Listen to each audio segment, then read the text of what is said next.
clearly there were budget problems in Greece going into this, and it was aggravated hugely by the downturn, and then made worse by the policies recommended by the IMF, ECB, the austerity policies, because that basically meant that Greece stopped growing, started shrinking, the economy was contracting. I think the current rate's about 5% annual rate.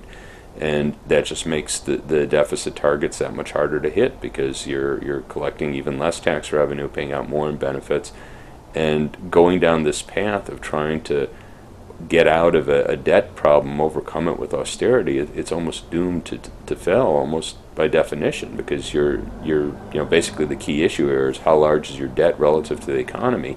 If your economy is getting smaller, it's really hard to shrink the debt burden.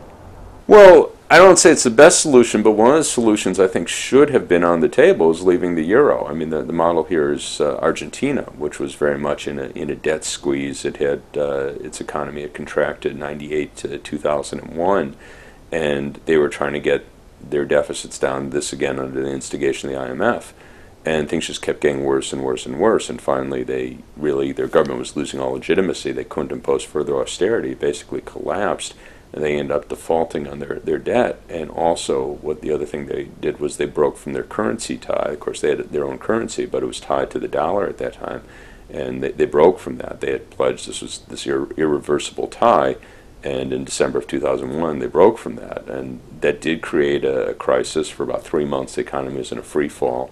It began to stabilize the next 3 months, and then after that, you had 7 years of solid growth till the downturn of the world economy basically led to stagnation in Argentina. But since then, the last couple of years, its economy again has been growing at a very rapid pace. I think it's scheduled to grow projected to grow something like 8% this year.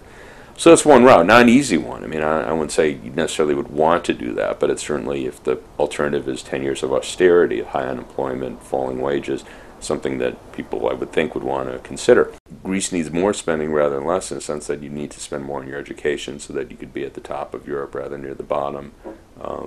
Infrastructure, I mean, so there's lots of things like that Greece could very usefully do that could employ people in the short run. Over the long term, have very substantial economic benefits.